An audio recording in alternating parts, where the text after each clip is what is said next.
A little while ago, I was having a particularly bad day as far as the healing process goes. I was in a lot of pain, and it's funny, my physical therapist had a great analogy to describe where I'm at. She said, it's like you've been on a long car ride.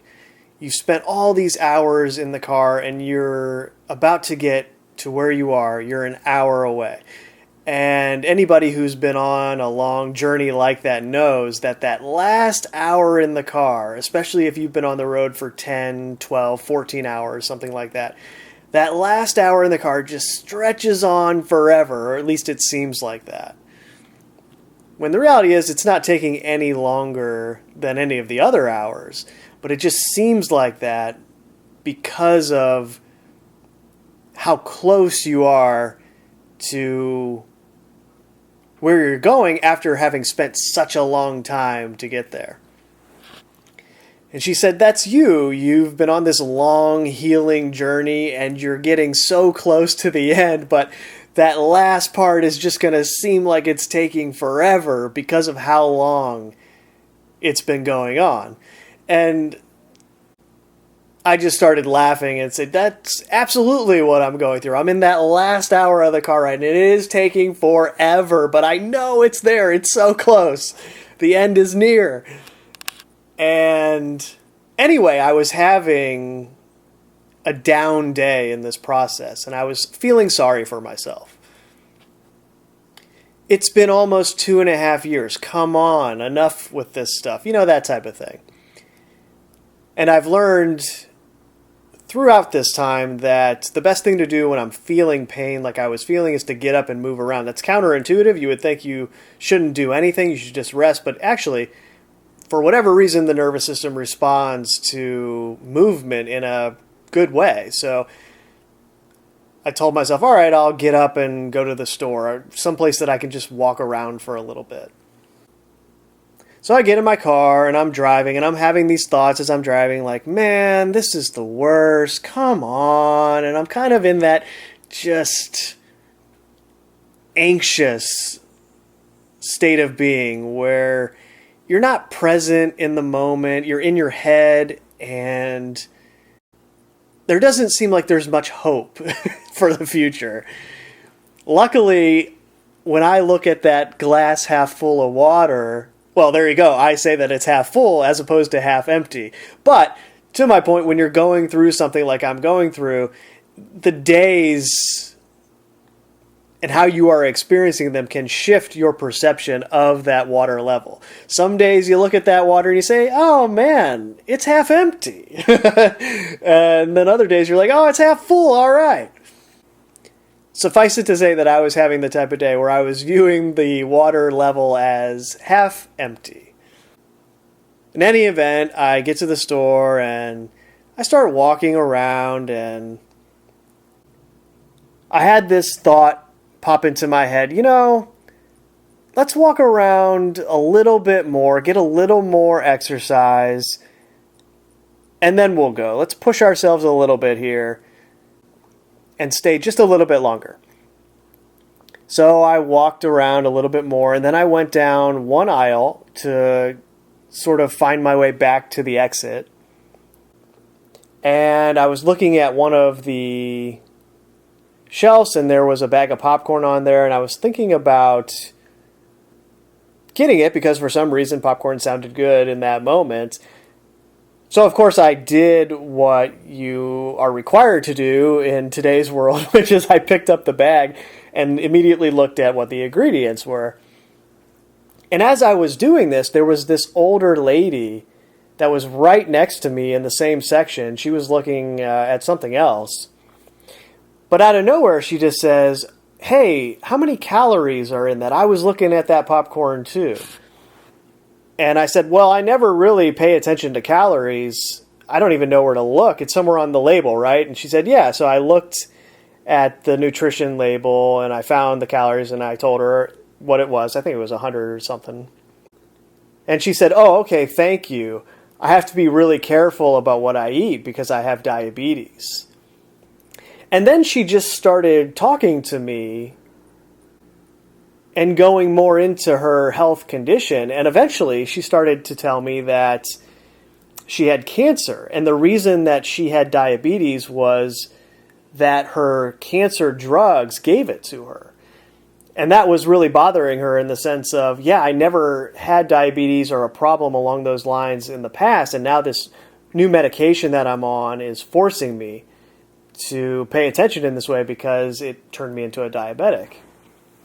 She tells me, yeah, I was diagnosed with the same kind of cancer that Steve Jobs had. And I can't remember exactly what it was, but I mean, if you just look that up, you would know. It's this rare, pretty deadly form of cancer that he had and that she had. And she told me that she was first diagnosed with it 18 years ago. And when they initially diagnosed her with it, they told her that based on everyone else who has this same type of cancer, we expect your life to last for another 5 years at the max end of the range of outcomes. At this point, my mind is racing. I'm having all kinds of different thoughts. Part of me is thinking, oh my gosh, this is so rough. Why does this happen to people? They shouldn't have to deal with something like this. This poor woman. If I could, I would heal you immediately if that was in my power. No one should be sick. I mean, that's my tiny human brain thinking about it in that narrow way. It just seems clear to me that no one should have to deal with a sick body. Why is that part of this experience? But for me, it was this massive paradigm shift where, like I said, before I went into the store that night, I was feeling down, a little sorry for myself. And I was jolted like a bolt of lightning striking the ground right out of that state of mind and being after I had this maybe 10, 15-minute discussion with this random stranger. Here I am feeling a little sorry for myself because it's been 2.5 years that I've been forced to go through this experience of my body falling apart and now repairing itself. Meanwhile, there are people like this woman who was given a death sentence 18 years ago, has had that on her mind for 18 years, and yet here she still is. And she told me she was making plans to go visit her family in Korea. She had a son in the military who was in Korea, and she was going to go visit him at some point. And that's probably a big part about why she is an outlier as far as the people who have the type of cancer that she has and how long they generally live. A lot of it has to do with her mindset, I'm sure. The power of her thoughts has willed her to survive something that most other people don't survive. And she might not even be doing it consciously. It's just the way she's wired. She looks at life a certain way, and she has persevered through something that most people simply are not capable of persevering through. And a lot of that probably has to do with the guy or girl in a white coat sitting them down and telling them, hey, based on what we found here, you will die within 5 years. Putting that thought in someone's head, no matter how accurate or true it might be, is devastating. Now, I'm not suggesting that you lie to somebody, but there would be a different way to deliver that type of news that is at least leaving room for the possibility of miracles. Because, of course, all of the data that they have on anything like this is data that's coming from people that they gave the exact same diagnosis to and framed in the exact same way. You see, there's no control group that is not given the diagnosis in the way that it is normally given. So you could compare the two. In any event, she has persevered well past how long she was supposed to survive. And it really made me feel embarrassed. I felt embarrassed based on how I was thinking earlier that day. Oh my gosh, how embarrassing that I was lamenting my situation when it could be so much worse. Right? No one gave me a death sentence. I haven't had that weighing down on me. I've had the optimism of knowing that eventually I will be normal again. And on top of that, it's only been 2.5 years. This woman has been dealing with her situation for 18 years. And I spent the rest of that night in a deeply contemplative state, trying to understand what I had just experienced. Because on the one hand, I have the intuition and understanding that this was that which created all of us speaking to me through this woman, coordinating our paths so that we crossed each other at exactly the time that it was needed, both for me and presumably for her. But that's part of what I was contemplating. It's, well, how is that fair for things to be coordinated in a way where I don't know how much longer she's going to be alive? Surely she deserves the same future that I or anyone else does. Why do I get to survive? You see, you start having those kinds of thoughts, even in a situation where you're in awe of the coordination of it all. You're in awe of the love that something could have for you to put you in your place in that moment in the way that you needed to be put in your place. It's a little bit of tough love. Hey, you're out of control right now. You need some perspective. Here you go, right?